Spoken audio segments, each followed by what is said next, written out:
요한복음 11장 17절부터 30절까지 말씀 저 여러분이 같이 교독하면서 나아가도록 하겠습니다. 제가 17절부터 읽겠습니다. 예수께서 그곳에 도착하셔서 보니 나사로가 무덤 속에 있는지 이미 4일이나 됐습니다. 베다니는 예루살렘에서 약 15스타디움 못 미치는 곳에 많은 유대 사람들이 옷발을 잃은 마르다와 마리아를 위로하려고 와 있었습니다. 마르다는 예수께서 오신다는 말을 듣고 달려나가 예수를 맞았지만 마리아는 집에 남아 있었습니다. 마르다가 예수께 말했습니다. 주여, 주께서 여기 계셨더라면 오빠가 죽지 않았을 것입니다. 그러나 지금이라도 주께서 구하시는 것은 무엇이든지 하나님께서 다 이루어 주실 줄 압니다. 예수께서 마르다에게 말씀하셨습니다. 내 오빠가 다시 살아날 것이다. 마르다가 대답했습니다. 그가 마지막 날 부활 때에 다시 살아나려는 것은 제가 압니다. 예수께서 마르다에게 말씀하셨습니다. 나는 부활이요 생명이니 나를 믿는 사람은 죽어도 살겠고 살아서 나를 믿는 사람은 영원히 죽지 않을 것이다. 내가 이것을 믿느냐? 마르다가 예수께 말했습니다. 네, 주여, 주는 세상에 오실 그리스도이시며 하나님의 아들이심을 제가 믿습니다. 마르다는 이 말을 하고 나서 돌아가 자기 동생 마리아를 불러 가만히 말했습니다. 선생님이 여기 와 계시는데 너를 부르신다. 마리아는 이 말을 듣고 급히 일어나 예수께로 갔습니다. 예수께서는 아직 동네에 들어가지 않으시고 마르다가 마중 나갔던 그곳에 계셨습니다. 마리아와 함께 집안에 있으면서 그녀를 위로하던 유대 사람들은 마리아가 벌떡 일어나 나가는 것을 보고 통곡하러 무덤에 가는 줄 알고 따라 나섰습니다. 마리아는 예수께서 계신 곳에 그 발 앞에 엎드려 말했습니다. 주여, 주께서 여기 계셨더라면 저희 오빠는 죽지 않았을 것입니다. 예수께서는 마리아가 흐느껴 우는 것과 따라온 유대 사람들도 함께 우는 것을 보시고 마음이 비통해 괴로워하셨습니다. 예수께서 말씀하셨습니다. 나사로를 어디에 뒀느냐? 그들이 대답했습니다. 주여, 와서 보십시오. 예수께서 눈물을 흘리셨습니다. 그러자 유대 사람들이 말했습니다. 보시오, 그가 나사로를 얼마나 사랑하셨는지. 함께 읽겠습니다. 그러나 그들 중 어떤 사람은 이렇게 말했습니다. 눈먼 사람의 눈을 뜨게 하신 분이 이 사람을 죽지 않게 하실 수는 없었다는 말이요. 아멘. 네, 오늘 이 말씀 가지고 최대영 목사님께서 나오셔서 귀한 말씀 전해주시겠습니다.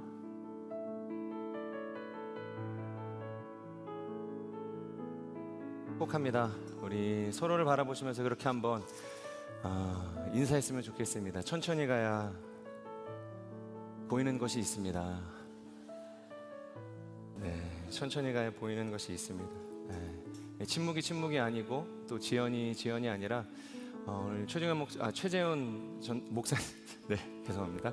네, 최재훈 목사님이 아까 이야기했던 것처럼 천천히 가고 뭐 빨리 가고가 중요한 것이 아니라 하나님의 속도를 발견하고 그 속도에 우리의 삶의 리듬을 맞출 수 있는 여러분들의 삶이 되기를 주님의 이름으로 축복합니다. 오늘 우리가 요한복음의 말씀을 나누게 될 텐데요.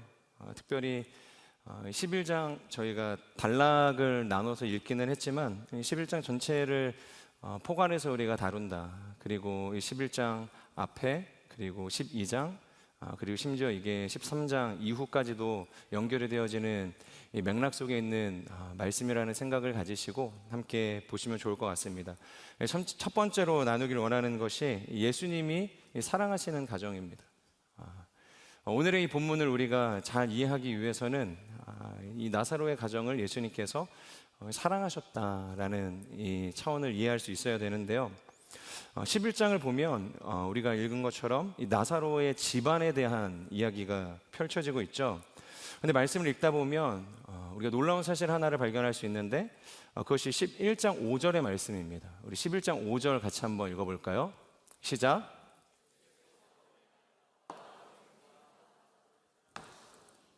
네, 놀라운 부분이 어떤 부분일까요? 예수님께서 마르다와 그 동생과 나사로를 사랑하셨다는 것입니다. 그러니까 예수님께서 이 세 남매를 사랑하셨다는 거예요. 그러니까 성경 어디를 우리가 뒤져보아도 예수님께서 특정한 사람에 대해서 그리고 특정한 가문에 대해서 사랑하셨다라는 이제 표현이 없다라는 것을 우리가 생각을 할 때 놀라운 기록일 수 있는 것이죠. 그리고 11장 3절을 보면 이 나사로의 병환을 예수님께 알리기 위해서 베다니에서 사람이 파견이 되어지는데, 그러니까 메신저죠. 그 메신저도 그때 뭐라고 이야기하냐면 주여, 예수님을 부르는 겁니다. 주여, 주께서 사랑하시는 사람이 병에 들었습니다. 그러니까 이 말을 전하는 사람도, 이 상황을 옮겨 전하는 이 메신저도, 그러니까 예수님께서 나사로를 사랑하신다는 것을 의심하지 않았다는 것입니다. 그러니까 모두가 다 알고 있는 사실이었다는 것이죠. 그리고 결정적으로 11장 36절을 보면 이렇게 쓰여져 있습니다. 예수께서는 눈물을 흘리셨습니다. 35절을 보면 예수님께서 나사로의 가정에 방문을 하세요. 찾아오신 거죠. 그리고 묻는 것입니다. 나사로가 어디 있느냐? 이때 나사로는 어디에 있었을까요? 그때 사람들이 이야기합니다. 나사로를 어디서 찾으십니까? 그러니까 당신이 이제 늦게 왔다는 거죠. 굳게 닫혀진 돌문을 향해서 저기에 나사로의 시신이 안치되어져 있습니다. 그러니까 시체가 부패해서 이미 썩은 내가 이제 진동하는 그 무덤을 향해서 저곳에 이제 나사로가 거하고 있습니다. 그러니까 그 이야기를 듣고 돌무덤을 바라보셨을 때 예수님께서 눈물이 나셨다는 겁니다. 죽은 나사로를 향해서 통곡하고 계시는 것이죠. 이런 주님의 눈물을 보았던 사람들이 뭐라고 생각을 하셨겠습니까? 예수님께서 늦게 오기는 하셨지만 그럼에도 불구하고 정말로 이 나사로의 이 가정을 사랑하시는구나, 나사로를 정말로 사랑하시는구나, 그렇게 생각하지 않았겠습니까? 그래서 저는 예수님께서 이 나사로와 그 자매를 사랑하셨다는 이 구절에서 사랑하셨다, 그 사랑이 어떤 의미인가를 생각을 해보고 싶었습니다. 과연 이 성경의 본문에서 예수님이 그의 가정을 사랑하셨다고 할 때 그 사랑은 어떤 사랑인가? 여러분, 우리가 복음서에서 이 헬라어 문화 속에서 이 사랑이라고 이야기할 때 보통 세 가지를 생각하지 않습니까? 세 가지. 혹시 뭐가 있는지 아세요? 먼저는 우리가 필레오의 사랑에 대해서 이야기하죠. 이거는 뭐 가까운 관계 속에서, 지인들과의 형제의 관계 속에서 우정의 이 사랑을 맹세할 때 그것이 이제 필레오의 사랑이다, 이제 이렇게 이야기를 하죠. 그리고 그 다음의 사랑은 육체적인 사랑, 에로스적인 사랑을 이야기합니다. 그리고 마지막 하나님의 사랑과 혹은 무조건적인 헌신과 이 사랑이 기여되었을 때 우리가 그것을 뭐라고 합니까? 아가페, 아가페의 사랑이라고 이야기합니다. 자, 그런데 재밌는 게 우리는 이렇게 헬라 문화를 따라서 세 개의 구분되어진 사랑을 이야기하는데, 주님께서 성경에서 누군가를 향해서 사랑을 표현할 때 하나님과 인간의 사랑이든 인간과 인간의 사랑이든 이것이 어떤 사랑이든 그것과 상관없이 특별히 사랑에 대해서 구분짓지 않았다는 것입니다. 그러니까 필레오를 이야기해야 할 때에도 하나님은 아가페를 이야기하셨고, 아가페를 이야기하셔야 할 때에도 필레오에 대해서 이야기를 하셨다는 거예요. 자, 그렇다면 우리가 굳이 원어를 해석하면서 이 사랑은 무슨 사랑인가? 이거는 필레오인가? 우정인가? 아니면 아가페적인 사랑인가? 정말로 희생적인 사랑인가? 이것을 우리가 찾아갈 필요가 없다는 것입니다. 주님이 말씀하시는 사랑은 무엇인가? 저는 말씀을 묵상을 하는 가운데 주님의 성육신에 대해서 생각을 하게 되었습니다. 주님이 성육신하셨다. 예수님은 이 땅에 오셨을 때 하나님이셨지만 동시에 사람이었죠. 성육신, 거룩한 분께서 육신을 입고 이 땅에 오신 것이죠. 사람은 누구나 정을 나누며 삽니다. 우리가 순모임을 할 때에도, 우리가 교회 공동체에서 어떤 사역을 하고 일을 할 때에도 정을 우리가 소통하지 않고서는 그 일을 행하는 것이 쉽지가 않죠. 그런데 그 정이라는 것은 누구에게나 줄 수 있는 것은 아닙니다. 제가 오늘 처음 보는 누군가에게 좋은 이야기도 할 수 있고 호의로 어떤 일들을 해줄 수 있지만 내 마음에 있는 이 정이라는 것을 주고 싶다고 해서 줄 수 있는 것은 아니라는 거예요. 그러니까 정이라는 것은 내 마음이 특별히 향하는 누군가에게, 어떤 대상에게 제한적으로 주어지는 특별한 마음, 구별되어져 있는 마음이라는 것입니다. 자, 그 정이라는 것이 그러면 그 특별한 대상에게 어떤 상황 속에서 계속해서 흘러간다고 한다면 그 정은 확장이 되고 깊어져서 뭐가 되겠습니까? 애정이 되겠죠. 더 깊은 정이 되는 것입니다. 우리가 그것을 사랑이라고 이야기를 하는 것입니다. 즉 예수님과 이 나사로 그리고 그 누이 동생들에게 각별한 애정, 그러니까 특별한 정을 흘려보내셨던 예수님이 가지고 계셨던 그 마음이 바로 사랑이었다는 거예요. 그렇다면 그 사랑이라는 것은 앞서 이야기했던 것처럼 가만히 있어도 흘러가는 것이 아니었다는 겁니다. 관계를 나누었고 만남이 있었고 그들과 함께 주고받는 무언가가 있었다는 겁니다. 정을 소유만 하지 않고 그것을 흘려보내는 어떤 관계 속에서 이루어졌다는 거예요. 그러니까 그것이 개인적인 친분과 관계를 넘어서서 사랑하는 관계가 되었다는 것입니다. 자, 그렇다면 여러분, 왜 예수님은 그들과 이런 정을 소통하는 관계가 되었을까요? 정을 넘어서 왜 사랑을 주고받는 관계? 그래서 사랑하는 자녀가 죽은 것에 대한 통곡하는 눈물을 흘릴 수밖에 없게 되었는가? 여기에 바로 예수님과 그들이 가지고 있었던 사랑의 정체가 있습니다. 자, 일단 나사로의 가정을 한번 살펴볼까요? 우리가 대충 아는 상식과 이 정보 지식만 가지고도 이 나사로의 가정은 평범한 가정은 아니었던 것 같아요. 왜 평범하지 않았을까요? 일단 이들에겐 부모님이 존재하시지 않았던 것 같습니다. 만약에 부모가 있었다고 한다면 나사로의 남매라고 이야기하지 않았겠죠. 오라비의 이름을 따서 그 가문을 대표하지 않았을 거라는 겁니다. 아버지가 생존해 계셨더라면. 근데 아버지가 없었고 어머니가 없었습니다. 그들은 천의 고아였습니다. 의지할 게 서로 이 세 사람밖에 없었다는 거예요. 당연히 부모가 없었기 때문에 그들은 가난했을 거예요. 그것을 알 수 있는 하나의 단서가 있는데 바로 그들이 머물고 있었던 마을의 이름이죠. 성경은 그곳이 어디라고 이야기하냐면 11장 1절의 말씀을 같이 한번 읽어보도록 하겠습니다. 요한복음 11장 1절의 말씀입니다. 시작.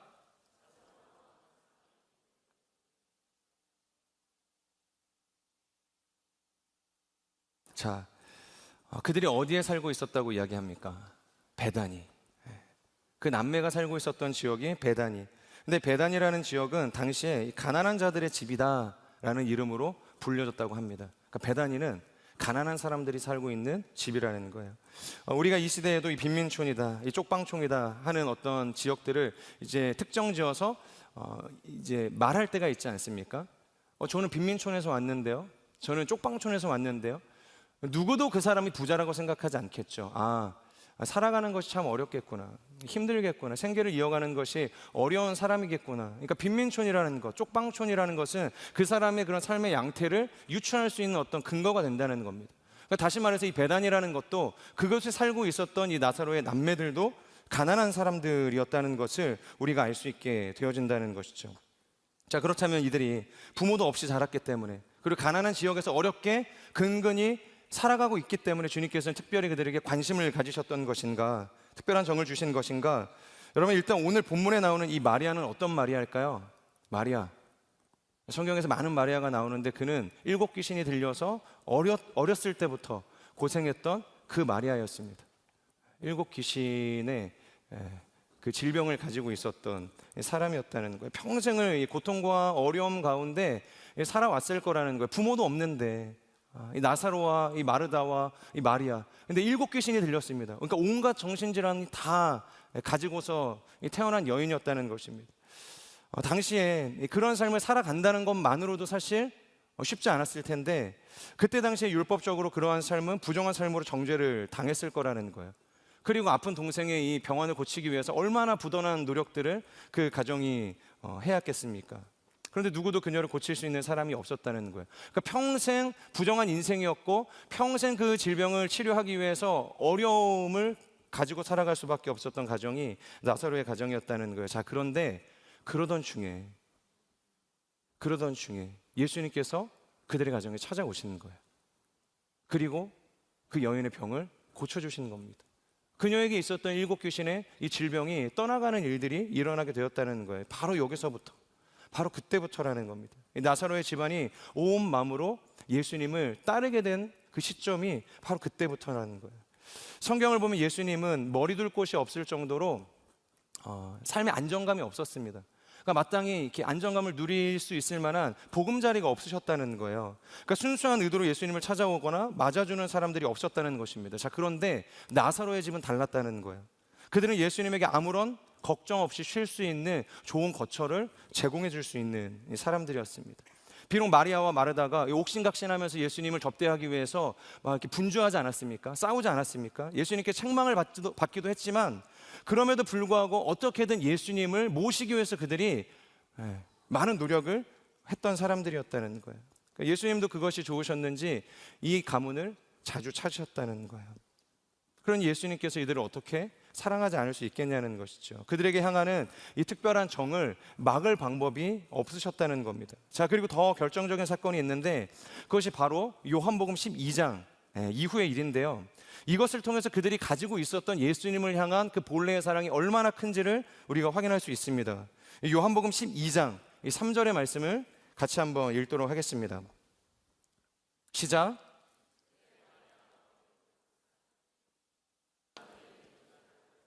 예수의 발에 붓고 자기 머리털로 예수의 발을 닦아드렸습니다. 집안은 온통 향내로 가득했습니다.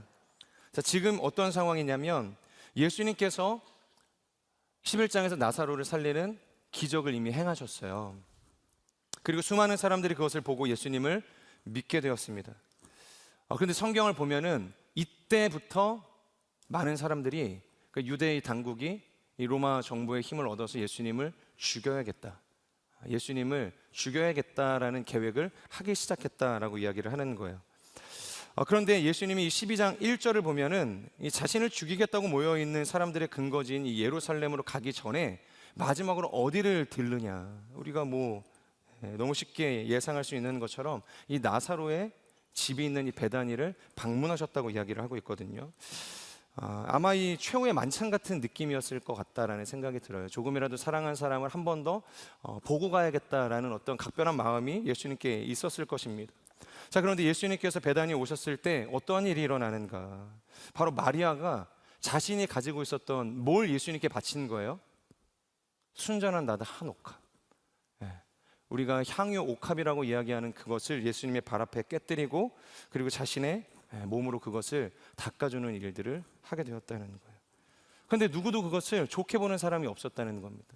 심지어 예수님과 함께 왔던 제자들도 그것을 좋게 보지 않아요. 잘했다, 칭찬하지 않는다는 것입니다. 유다는 그것을 오히려 질책을 하죠. 야, 이게 얼마인 줄 알아? 야, 이걸 가지고서 갖다 팔았으면 얼마나 많은 사람들을 우리가 구제할 수 있었겠어? 예수님이 원하는 예수님의 그 공동체를 우리가 세우는데 큰 힘이 됐겠어? 그 여인을 나무라는 현장이 되었다는 것입니다.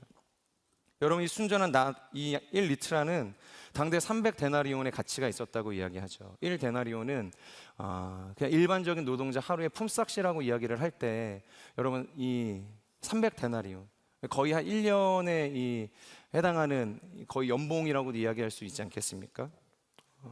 굉장히 큰 금액이었다는 것입니다. 수천만 원을 이 경제 환산으로 우리가 굳이 현재 가치로 이야기를 한다면 수억에 호가하는 금액을 그냥 예수님이 왔는데 갑자기 그분의 발 앞에 깨뜨리는 거예요. 여러분이 한번 상상을 해보십시오. 그게 쉽게 용납이 되겠습니까? 깨뜨리면 끝이잖아요. 이게 돈처럼 헌금하면 다른 데 쓸 수 있는 게 아니잖아요. 제가 예수님께 집을 드린다고 해서 그 집에 어떤 이 경제권이 예수님께 넘어가는 이런 차원의 문제가 아니잖아요. 향유 옥합이라는 것은 깨뜨리는 그 즉시 향기가 나고 사라져버리면 끝이 아닙니까? 가치는 그것으로 다하게 된다는 것이죠. 과연 이 나사로의 집안에 이 1리트라나 되는 300데나리온은 어디에서 있었을까? 어디에서 그게 난 것일까? 요세푸스라는 이 유대교 이 역사가는 이 막달라 마리아의 직업이 창녀였을 것으로 추정을 하고 있습니다. 이제 귀신이 들렸으니까 정상적인 방법을 가지고서는 이 생존을 할 수가 없는 것입니다. 그러니까 자신의 이제 몸을 가지고서 그것을 이제 매매를 통해서 이제 생존을 할 수 있는 이 극단적인 방법밖에 선택할 수가 없었다는 것이죠. 그래서 이 옥합이라는 것도 당시 창녀들에게 필요했던 향수를 모아두었던 단지라고 생각을 하시면 되는 것입니다. 당시 창녀들이 남자들을 호객하는데 가장 중요한 요소가 있었다고 한다면 여러 가지가 있었겠죠. 그런데 바로 목에 걸어둔 이 펜던트에 소량의 향수를 담아서 그것으로 지나가는 사람들을 호객했다고 이야기를 하는 것이에요. 그러니까 백날 화장을 하고 옷을 화려하게 갖춰 입고 사람들을 호객을 해도 결국 농도 깊은 이 향수의 향이 호객을 결정짓는 가장 중요한 요소가 되었다는 것입니다. 그러니까 향수가 없이는 누구도 호객을 할 수가 없다는 거예요. 그냥 그날 하루의 그 장사는 이제 끝이 나는 것이죠. 펜던트라는 것은 그렇게 호객을 하면서 사용을 했던 이 향수가 날아갈 때마다 리필을 할 수 있는 이 향수 단지였다는 것입니다. 바로 그 옥합을 통해서 그 향수를 리필을 하고 그것으로 호객을 하고 생존을 하게 되었다는 것이에요. 그러니까 창녀에게 옥합은 생존의 문제와 연결이 되어 있고, 특별히 마리아에게 있어서는 자신뿐만이 아니라 그의 가족을 지키는 유일한 수단이 되었다는 것입니다. 예수님을 만나고 정신질환을 가지고 있어서 어쩔 수 없이 선택을 했던 이 창기의 삶이었지만, 그리고 이제는 예수님을 만나서 치료를 받고 더 이상 몸을 팔지 않아도 되는 인생이 되었지만, 아마 그 옥합을 처리하는 부분에 있어서 정말로 많은 고민을 이 나사로의 집안이 하지 않았을까라는 생각을 하게 되는 것이죠. 아마 이 최후의 보험과 같은 그런 느낌이었을 것입니다. 그러니까 여차하면 혹시 모르니까 일단은 가지고 있자는 겁니다. 이것을 그냥 대수롭지 않게 처리를 하기에는 여러 가지 삶의 리스크가 있는 것이죠.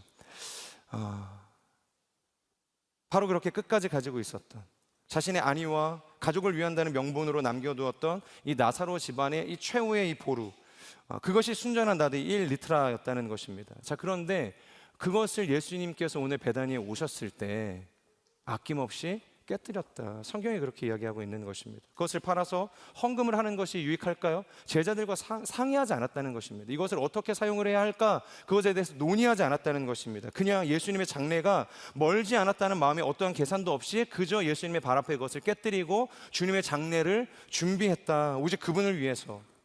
여러분, 이것을 주님께서 보신 겁니다. 그 여인의 마음을 예수님께서 꿰뚫어 보시는 거예요. 나사로의 가정은 이것을 사랑이라는 이름으로, 예배라는 이름으로 예수님께 보여주었다는 것입니다. 그러니까 주님은 아시는 거죠. 자신이 그들을 사랑하는 만큼 이들도 예수님을 사랑하는구나. 사랑하는 관계 안에서 우리가 연결되어져 있구나. 그러니 주님께서 이들을 사랑하지 않을 수 있겠습니까? 자신의 어떤 미래의 전부라고 이야기할 수 있는 순전한 나드의 한 옥합, 그것을 주님께 맡기고 주님께 깨뜨리고 주님을 위해서 드리겠다고 달려드는 그 가정을 향해서 여러분 내치겠어요? 사랑에는 사랑으로 그들을 맞아주시는 겁니다. 주변에 있던 제자들은 예수께서 죽으러 가는 그 길 속에서 자신의 욕망을 숨기지 못하죠. 이 일이 끝나고 나서 예루살렘으로 올라갑니다. 그때 야고보와 요한이 뭐라고 해요? 제가 지난 설교 때도 이야기했죠. 이 베드로를 향한 이 경쟁욕을 이렇게 꺾지 못해서 주의 나라에 들어갔을 때 우리를 기억해 주십시오. 한편에는 주의 우편에, 한 사람은 주의 좌편에 앉게 해주셔서 하나님 나라에서 통치하게 해주십시오. 그러니까 이런 생각에 가득 차 있던 제자들이었다는 거예요. 그러니까 제자들도 예수님을 사랑했지만 주님이 원하는 그 사랑의 수준에 미달되어져 있던 인생이었다는 것입니다. 끊임없이 경쟁하고 있었는데, 그렇게 주님을 이용하고 있었는데 나사로의 가정은 달랐다는 것이죠. 그러니까 주님께서 그 사랑을 보시고 뭐라고 이야기하냐면 마가복음 14장 9절의 말씀입니다. 우리 같이 한번 읽어보겠습니다. 시작. 내가 너희에게 진실로 말한다. 이 여인이 한 일도 전해져서 사람들이 이 여인을 기억하게 될 것이다. 자, 내가 너희에게 진실로 말한다. 이건 요한복음은 아닙니다. 그런데 다른 이 공관복음에 있는 동일한 사건에 대한 이제 기록인 것이죠. 여인이 예수님의 발 앞에 옥합을 깨뜨립니다. 그때 그것을 보고서 유다가 정죄를 하죠. 왜 그렇게 했냐? 근데 예수님은 달랐어요. 예수님은 그 마음을 꿰뚫어 보셨기 때문에 그에게 이야기하는 것이죠. 내가 너에게 진실로 말한다. 온 세상 어디든지 뭐가 전파되어지는 곳마다, 복음이 전파되어지는 곳마다, 그러니까 복음을 전할 때 이 여인이 행한 이 사랑의 행위를 같이 전하라고 지금 이야기를 하고 있다는 거예요. 그래서 이 여인의 행위를 사람들이 기억하게 될 것이다. 이것을 전하라는 겁니다. 그러니까 사랑에 담긴 이 행위를 뭐처럼 높여주시는 거예요? 복음처럼 높여주시는 거예요. 그러니까 복음과 맞먹는 사랑을 이 여인이 지금 행하고 있음에 대해서 이야기하고 있는 것입니다. 그러니까 이 사랑도 복음과 함께 전하라는 겁니다. 그만큼의 예배적인 가치가 있는 겁니다. 사랑의 무게가 이 여인의 행위에 담겨져 있었다는 거예요. 사랑하는 여러분, 이것이 바로 주님께서 사랑하시는 가정의 모습인 것입니다. 주님께 받기보다 조금이라도 더 주님께 드릴 것이 없을까 고민하고 내어주는 삶, 그럼에도 여전히 그들의 마음 가운데는 아쉬움이 있는 거예요. 주님께 더 드리지 못한 것에 대한 아쉬움과 서운함이 있는 것입니다. 부족함이 가득한 인생인 것입니다. 저는 우리의 인생도 이 나사로의 인생과 같이, 나사로의 가정의 인생과 같이 주님 앞에 내어드리는 인생, 주님 앞에 내가 가지고 있는 이 순전한 나다 한 옥합도 아낌없이 내어드릴 수 있는 인생이 되기를 주님의 이름으로 축복합니다. 그래서 우리도 주님을 사랑하지만 주님께서도 우리를 사랑하시는 그 마음으로 우리의 인생을 높여지는 인생, 그런 인생이 되기를 소망합니다. 자, 이러한 배경 속에서 우리가 다시 오늘의 본문으로 돌아가기를 원합니다. 주님께서 이렇게 사랑하시는 가정이에요. 그리고 주님을 사랑하는 가정이었습니다. 이 마리아와 마르다가 나사로가 병원 중에 누웠습니다. 아직 죽지 않았어요. 그런데 예수님께 지금 사람을 보내서 이야기를 한 거죠. 우리 오라버니가 곧 죽게 되었습니다. 곧 죽게 된 거예요. 아직 죽지 않았지만 누가 봐도 죽을 수밖에 없는 상황이었다는 거예요. 자, 그런데 예수님이 오시면 어떻게 돼요? 이 나사로는 죽지 않을 수 있을 거라는 믿음이 그들 가운데 있었다는 거예요. 자, 당신이 사랑하는 우리 오라비가 죽게 되었습니다. 이 이야기를 들으면 그때 그들이 기대하는 이 주님으로부터의 반응은 무엇이었을까요? 네. 어떤 상황에 있든 만사를 제쳐놓고 올 거라고 기대하지 않았겠습니까? 저는 오늘의 이 본문을 통해서 두 번째 나누기를 원하는 것이 의도적인 지연 속에서 부활을 경험한다. 네. 의도적인 지연 속에서 부활을 경험하는 것입니다. 특별한 관심과 사랑을 받았던 이 가족이 바로 이 나사로의 가족이었죠. 그러면 만사를 제쳐놓고 이 나사로의 병을 고치기 위해서 주님은 베다니로 오셨어야만 했습니다. 그런데 11장 6절을 보면 뭐라고 이야기하냐, 나사로가 병들었다 함을 듣고 그 계시던 곳에서 며칠을 더 유하세요? 이틀을 더 유하셨대요. 바로 와도 하루나 걸리는 그 거리입니다. 바로 와도. 그런데 이틀을 더 유하셨대요. 급박한 상황에 몸을 움직일 수 없는 상황도 아닙니다. 예수님께서 물론 사역을 하고 계셨지만, 복음을 전하고 계셨지만, 누군가를 치유하고 계셨지만 마음을 먹으셨다면 그 자리를 빼지 못할 상황은 아니었을 거라는 것입니다. 충분히 마음만 먹으면 올 수 있었어요. 그런데 예수님께서 오지 않으셨다는 것입니다. 그리고 마치 알 수 없이, 무슨 이유인지 우리는 알 수 없지만 의도적으로 지연하셨음을 우리가 알 수 있었다는 것입니다. 누구도 그것을 이해할 수가 없는 상황이었죠. 그리고 이렇게 이야기합니다. 요한복음 11장 4절, 우리 같이 한번 읽도록 하겠습니다. 시작.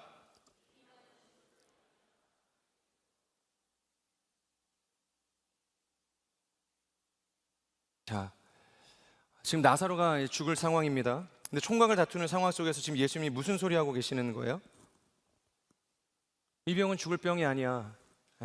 하나님의 영광을 드러내기 위한 거야. 그러니까 가서 기다려. 약간 뭔가 이렇게 되게 차갑게 평소에 예수님과 관계 속에서 볼 수 없었던 그런 뉘앙스로 예수님께서 내치고 계시는 그런 느낌 아니겠습니까? 차라리 내가 가서 조금만 기다려라. 곧 가서 너희 오라비를 치료해 줄 거야. 걱정하지 마. 죽을 사람 아니야. 내가 가서 치유해 주면 살아날 거야. 이렇게라도 위로를 하시고 거기에서 뭐 이틀 지연하시고 가셨다고 한다면 그나마 이 마리아와 마르다가 이해할 수 있었을 거라는 것입니다. 그런데 예수님의 이 말 속에서 그들이 받은 마음이라는 것은 그냥 예수님을 향한 이 불신과 원망과 이 어려운 마음들 아니었겠습니까? 그리고 심지어 예수님께서 죽을 병이 아니라고 이야기하셨지만 이틀이나 지연이 되었고 예수님께서 나흘이 지나서 그곳에 오셨지만 결국엔 나사로는 죽었다는 것입니다. 그러니까 나사로는 오지 않을 예수님을 기다리다가 쓸쓸히 죽음을 맞이했다는 거예요. 그리고 돌무덤 안으로 들어가게 되었습니다. 자, 그리고 나흘이 지나서 예수님께서 베다니 나사로의 집에 찾아오시는 거예요. 만약에 여러분이라고 한다면, 이것이 나와 주님과의 관계 속에서 이루어진 일이라고 한다면, 나의 형제요 나의 자매가 혹은 나의 부모님이 죽을 상황 속에서 예수님께 요청을 했는데, 혹은 저에게 목사님 저희 부모님이 위중하신데 오셔서 기도라도 좀 해주세요. 죽을 병이 아닙니다. 제가 곧 가서 치료해드리겠습니다. 기도해드리겠습니다. 그리고서 이틀이나 지났습니다. 그리고 4일 만에 온 거예요. 근데 어머님은 돌아가셨어요. 내 형제와 자매는 죽었습니다. 장례 절차도 다 끝이 났어요. 이제 실체는 썩어가고 있는 상황입니다. 그런 상황 속에서 제가 조문이라고 그 만약에 장례식장에 나타난다고 한다면 여러분이라면 뭐라고 이야기하시겠어요? 우리 목사님 오셨어요.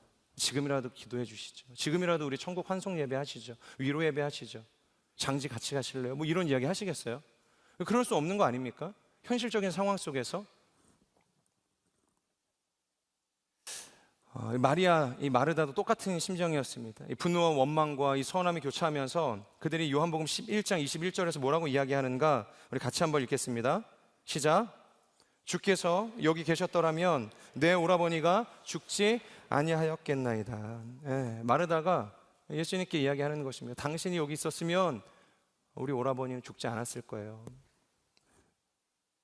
그리고 마리아도 똑같은 이야기를 합니다. 우리 요한복음 11장 32절 말씀 읽도록 하겠습니다. 시작.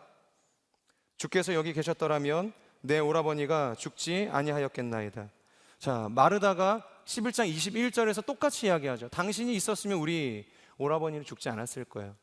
마르다니까, 과격한 마르다고, 이 성질 급한 마르다니까 그럴 수 있다고 하더라도 마리아는 어떤 사람이었어요? 예수님을 정말 사랑했던 사람 아니었습니까?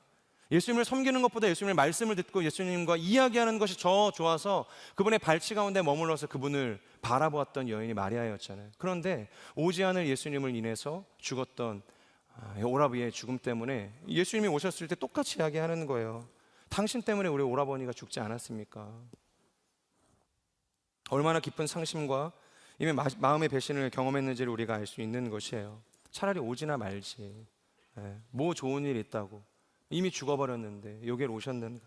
여러 가지 복합적인 마음이 그들 가운데 있었을 거라는 것입니다. 여러분이라면 이런 상황에서 다시 한번 묻겠습니다. 뭐라고 이야기하시겠어요? 예수님이 그렇게 우리의 인생에 방문하셨을 때, 우리가 생각하는 가장 정말로 깊은 절망 속에서 우리가 살아가고 있을 때, 예수님의 그 의도적인 지연 때문에, 이해할 수 없는 예수님의 그 태도 때문에 우리가 절망을 경험하고 있다고 한다면, 그런 예수님의 방문 앞에서 우리는 뭐라고 이야기할 수 있겠냐는 것입니다. 무엇을 기대하고 예수님으로부터 소망을 이야기할 수 있겠어요? 아무것도 없지 않겠습니까? 무엇을 우리가 주님께 소망할 수 있겠어요? 그런데 여기서 정말로 중요한 포인트가 있다면 그것은 바로 나사로가 죽은 게 아닙니다. 그리고 우리가 얼마나 깊이 절망했는지, 우리가 소망할 수 있는지 없는지 우리의 마음의 상태의 여부도 아니라는 거예요. 그것이 뭘까요? 여기에서 우리가 깨달아야 할 중요한 영적인 원리는 무엇일까요? 예수님의 이 의도적인 지연 속에서 사람이 죽어나가고 수많은 사람들의 마음이 눈물바다가 된 이 상황 속에서 예수님이 오셨을 때, 그럼에도 불구하고 우리가 이 상황 속에서 무엇을 우리가 놓치지 말아야 할까요? 그것은 나흘이 지났지만, 비록 나사로가 죽었지만 우리의 마음은 무너져 내리고 있지만 그럼에도 불구하고 누가 오신 거예요? 예수님께서 예루살렘으로부터 베다니 나사로의 그 집안에 찾아오셨다는 거예요. 예수님께서 늦었지만 찾아오셨다는 겁니다. 저는 우리의 삶이 지연되어지는 현실 앞에 낭망하는 인생이 되지 않기를 주님의 이름으로 축복합니다. 하나님의 이 침묵 앞에서도 하나님께 두었던 그 소망을 거두지 않는 인생이 되기를 주님의 이름으로 축복합니다. 여러분, 처음에 예수님께서 그들에게 뭐라고 이야기하셨는가? 요한복음 11장 4절 우리가 아까 같이 읽었죠. 이 병은 죽을 병이 아니라 뭐예요? 죽을 병이 아니래요. 하나님의 영광을 드러내기 위함이라고 이야기하는 거예요. 여러분, 너무 추상적이지 않습니까? 죽음을 앞두니 나사로 앞에, 그 가정 앞에 무슨 갑자기 하나님의 영광 타령인가? 이것으로 무슨 하나님의 영광을 우리가 나타낼 수 있는가? 당시에 누구도 그것을 집중해서 귀담아 들은 사람은 없었을 것입니다. 자, 그런데요, 가령 예수님께서 일찍 와서 나사로를 살립니다. 이 철학의 교회 할 때 이서진 목사님이 나오셔서 갑자기 그 얘기 하셨어요. 이 본문 가지고서 이 자유주의 신학자들은 나사로가 뭐 죽었는데 다시 살리면 뭐 어차피 안 죽어요, 이런 이야기, 이런 고민하면서 그건 가짜다, 뭐 이런 공격적인 이야기를 하는 사람들이 자유주의 신학자라고 이야기하는데, 저는 자유주의 신학자는 아닙니다. 나사로가 죽었어요. 예수님께서 오셨어요. 일찍 오셨어요. 다시 살렸어요. 그럼 나사로 안 죽나요? 나사로 다시 죽거든요. 뭐 900년을 살든 1000년을 살든 결국엔 흙으로 돌아가는 인생 아닙니까? 너는 흙이니 죽음을 보지 않고 들려 올라갈 것이라, 그렇게 기록하지 않잖아요. 창세기에 너는 흙이니 흙으로 돌아갈 것이라. 이것이 인간이 가지고 있는 한계라는 것입니다. 나사로는 다시 죽는 거예요. 오래 살아도, 장수해도 죽는 것입니다. 에녹처럼, 엘리야처럼 승천하는 일 따위는 없다는 거예요. 결국 나사로는 죽습니다. 치유받는 인생이지만 그는 다시 흙으로 돌아갈 수밖에 없는 유한한 인생이라는 거예요. 사랑하는 여러분, 여기서 예수님께서 말씀하시는 이 죽을 병이 아니라고 이야기하시는 이 의미, 이 죽을 병이라고 이야기하시는 이 의미는 무엇인가? 우리가 보는 이 육신의 죽고 사는 문제를 이야기하시는 것이 아니라 오히려 그것을 초월해서 영원한 삶으로 나아가는, 영원한 삶으로의 그 하나님의 그 초대, 병이었다라는 것을 우리는 기억할 수 있어야 된다는 것입니다. 죽을 병이 아니다. 걱정하지 말아라. 누구보다 그들을 사랑했고 누구보다 예수님을 사랑했던 너희라고 한다면 예수님께서 좀 기대해 볼 만하지 않겠습니까? 너희라면 그것을 좀 알아야 되지 않겠니? 너희라면 그것을 좀 볼 수 있어야 되지 않겠니? 너희도 육신에 죽고 사는 문제에 매여서 그렇게 살아갈래? 이 땅의 가치를 두고서 살아갈래? 천년만년 이 땅에서 살아갈 것처럼 여기에 매여서 살아갈래? 그러니까 주님께서는 이 영적인 이 비밀에 그들이 눈뜨이기를 원하셨다는 것입니다. 여러분, 사랑이 중요합니다. 예수님을 우리가 헌신적으로 사랑하는 게 중요해요. 그래서 교회에 와서 열심히 사역도 하고 열심히 예배드리는 것이 중요합니다. 그런데 그 사랑과 헌신보다 더 중요한 것이 있다면 무엇일까요? 우리가 교회를 세우는 것보다, 교회를 부흥시키는 것보다, 열심히 나가서 노방해서 전도하는 것보다 훨씬 더 중요한 것이 있다면 복음이라는 것입니다. 진리라는 거예요.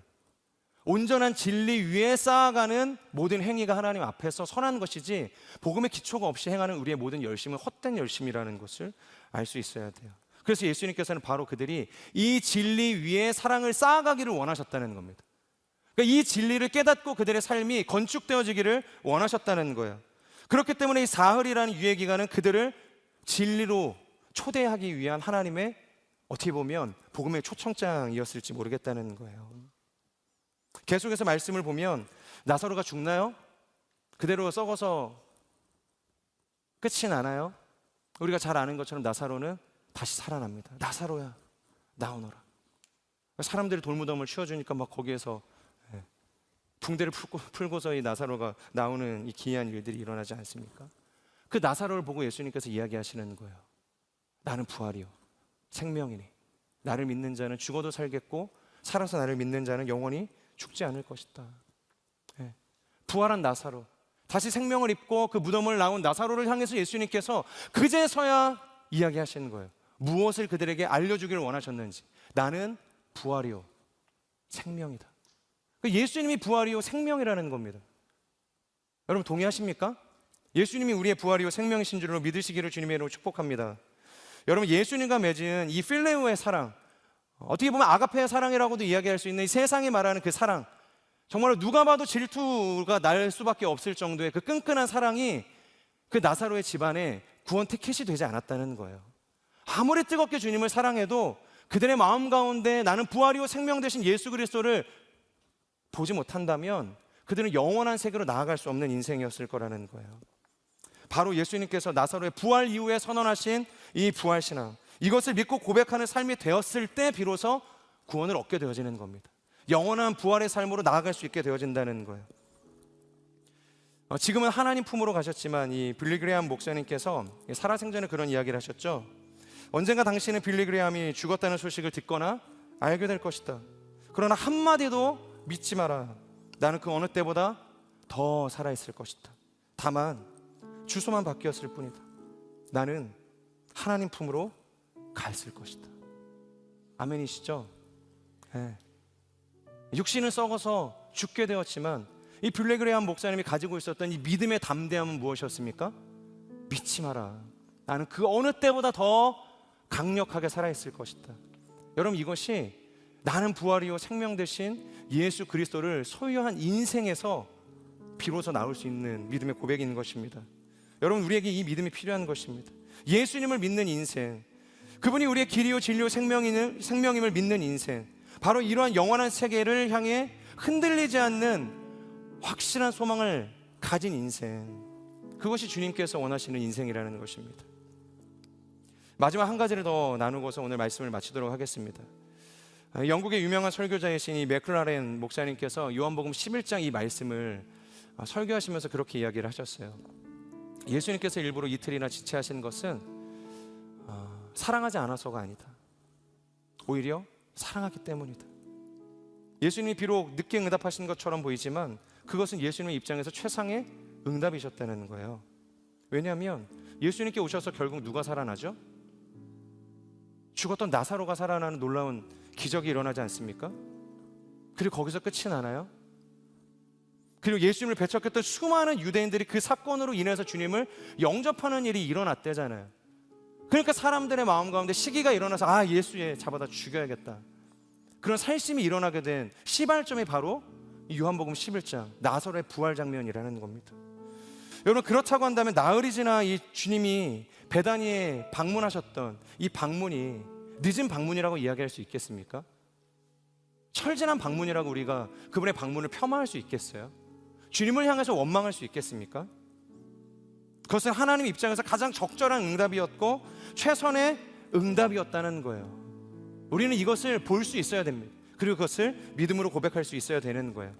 만약 일찍 와서 나사로를 고쳤다고 한다면 아마도 이 사람들은 역시 나사로의 가족을 예수님이 사랑하시는구나, 다른 사역들 다 제쳐놓고 다른 사람들 고치다 말고서 오셔가지고 이 편애하는 나사로의 집안을 역시나 버리지 않으시고 고치시는구나, 그들을 편애하시는 예수님의 사랑은 보았을지 모르겠어요.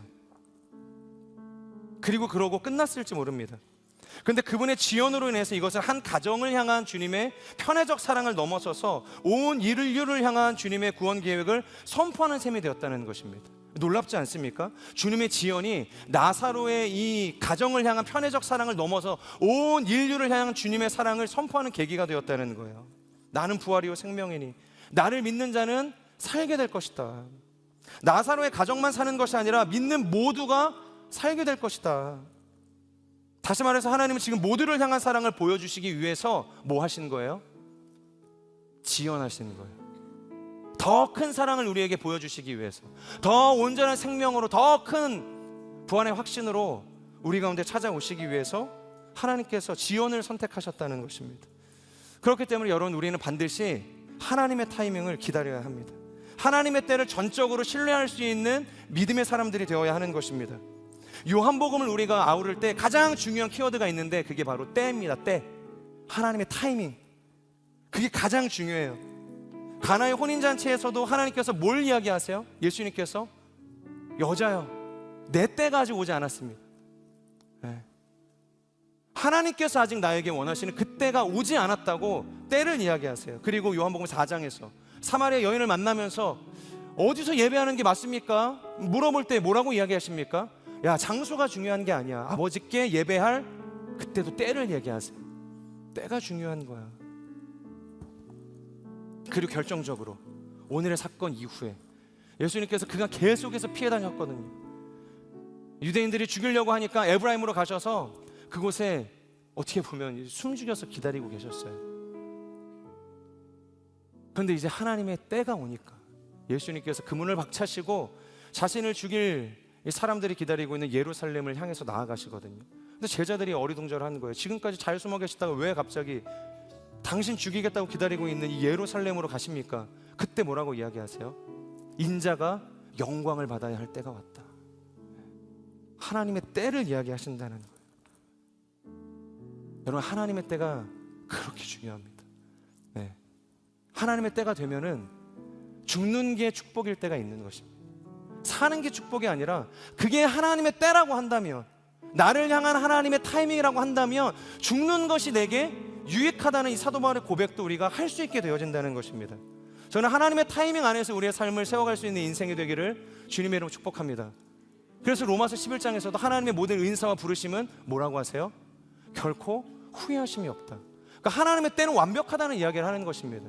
그 때를 향해서 우리를 디자인하시는, 우리의 삶을 계획하시는 하나님의 모든 섭리는 완벽하다는 이야기를 하는 것입니다.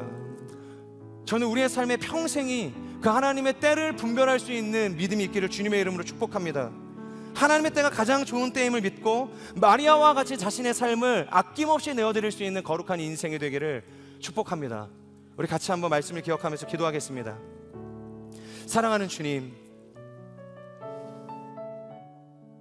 이 나사로의 집안과 같이 우리가 정말로 아낌없이 하나님을 사랑하는 가정 될 수 있도록, 나의 삶이 될 수 있도록, 우리 공동체의 우리 순위 될 수 있도록 성령 하나님 역사하여 주시옵소서.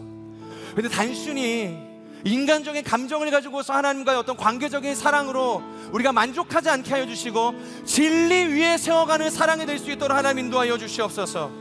단순한 주님과의 그 만남이 우리에게 즐거운 것이 아니라 주님이 우리에게 보여주고자 하시는 나는 부활이요 생명이니, 나는 선한 목자라, 나는 포도나무라, 나는 생명의 빛이라 말씀하시는 진리신 예수님을 우리의 삶의 가장 중심 가운데 세우며 그 위에 우리의 삶을 세워나갈 수 있는 거룩한 인생이 될 수 있도록 성령 하나님 역사하여 주시옵소서.